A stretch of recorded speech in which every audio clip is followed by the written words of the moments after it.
Nah, ini 9 pokok ini saya namakan apa? 9 di dalam bahasa Sanskrit adalah nawa. Tahun 1965 hingga 1967 menjadi masa paling berat bagi Presiden Soekarno. Setelah peristiwa gerakan 30 September 1965, Soekarno diminta memberikan pertanggungjawaban di hadapan Majelis Permusyawaratan Rakyat Sementara atau MPRS. Pada sidang umum 4 MPRS 22 Juni 1966, Soekarno menyampaikan pidato berjudul Nawaksara. Isinya membahas 9 pokok persoalan, mulai dari refleksi diri sebagai mandataris MPRS hingga masalah pembangunan, politik, dan ekonomi bangsa. Namun, pidato itu dianggap tidak memadai. MPRS menilai Soekarno gagal menjelaskan sikap politiknya terhadap G30S PKI, krisis ekonomi, dan kemerosotan moral masyarakat. Ketua MPRS kala itu, Jenderal A.H. Nasution bahkan mengeluarkan nota resmi yang meminta Soekarno melengkapi laporan pertanggungjawaban. Permintaan itu dijawab pada 10 Januari 1967 lewat pidato pelengkap Nawaksara. Dalam kesempatan ini, Soekarno menegaskan kembali bahwa dirinya mengutuk G30S PKI atau yang ia sebut Gestok. Ia mengingatkan bahwa pernyataan serupa telah ia sampaikan pada 17 Agustus dan 5 Oktober 1966. Soekarno juga menyebut Jenderal Soeharto yang memegang surat perintah 11 Maret atau Super Semar mengakui bahwa dirinya memang telah mengutuk gerakan tersebut. Lebih jauh, Soekarno menyebut penyebab G30S PKI bukan hanya kesalahan pimpinan PKI, tetapi juga campur tangan asing dan pihak-pihak yang tidak bertanggung jawab. Namun bagi MPRS, pidato pelengkap itu tetap tidak memuaskan. Nasution menilai Soekarno masih enggan memberikan pertanggungjawaban penuh. MPRS pun menolak laporan tersebut. Akhirnya, setelah serangkaian tekanan politik, pada 20 Februari 1967, Soekarno menyerahkan kekuasaan kepada pengemban ketetapan MPRS 9 /MPRS 1966 Jenderal Soeharto. Langkah ini menandai berakhirnya era kepemimpinan Soekarno sebagai Presiden Republik Indonesia. Berikut pidato pelengkap Nawaksara selengkapnya.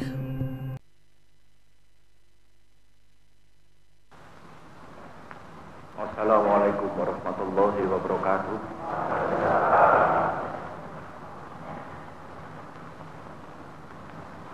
Daripada pimpinan saya itu, seperti yang telah saya nyatakan dalam amanat Ambek Parama Arfa,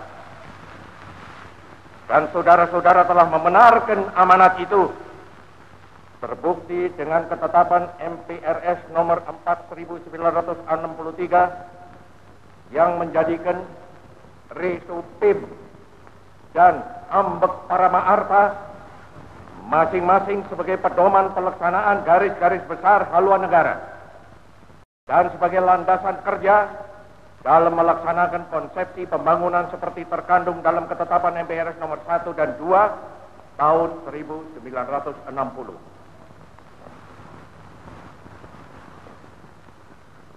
Sekarang tentang pengertian presiden seumur hidup.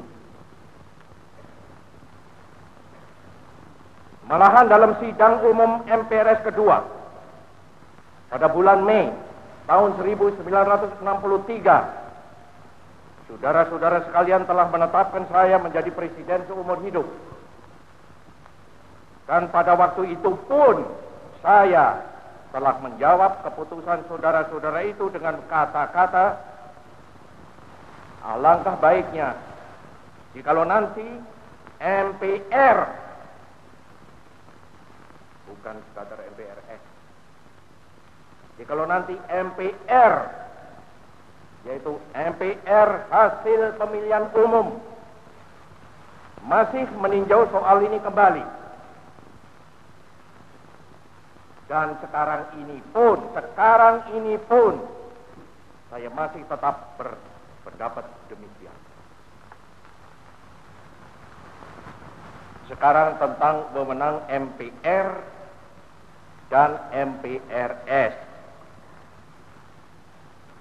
tidak lain harapan saya ialah hendaknya MPRS dalam rangka pemurnian pelaksanaan Undang-Undang Dasar 45 itu menyadari apa tugas dan fungsinya, juga dalam hubungan persamaan dan perbedaannya dengan MPR hasil pemilihan umum nanti. Wewenang MPR selaku pelaksanaan kedaulatan rakyat adalah menetapkan undang-undang dasar dan garis-garis besar daripada haluan negara, yaitu pasal 3 Undang-Undang Dasar, serta memilih presiden dan wakil presiden, pasal 6 Undang-Undang Dasar ayat 2. Undang-undang dasar serta garis-garis besar haluan negara telah kita tentukan bersama, yaitu Undang-Undang Dasar Proklamasi 45 dan Manifol Usdek. Sekarang hal kedudukan presiden dan wakil presiden. Undang-Undang Dasar 45 itu menyebut pemilihan jabatan presiden dan wakil presiden, masa jabatannya, serta isi sumpahnya dalam satu nafas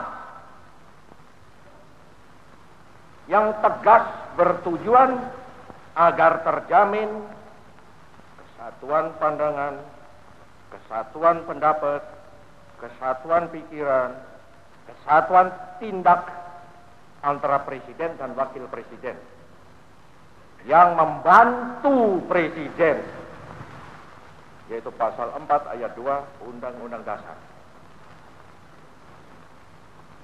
Dalam pada itu presiden memegang dan menjalankan tugas, wewenang dan kekuasaan negara serta pemerintahan. Saya ulangi, dalam pada itu presiden memegang dan menjalankan tugas, wewenang dan kekuasaan negara serta pemerintahan. Pasal 4, pasal 5, pasal 10, 14, pasal 12, 13, 14, 15, 16, 17 ayat 2. Saya kepada MPR, izinkanlah saya sekarang mengucapkan beberapa patah kata pribadi kepada saudara-saudara, terutama sekali mengenai pribadi saya.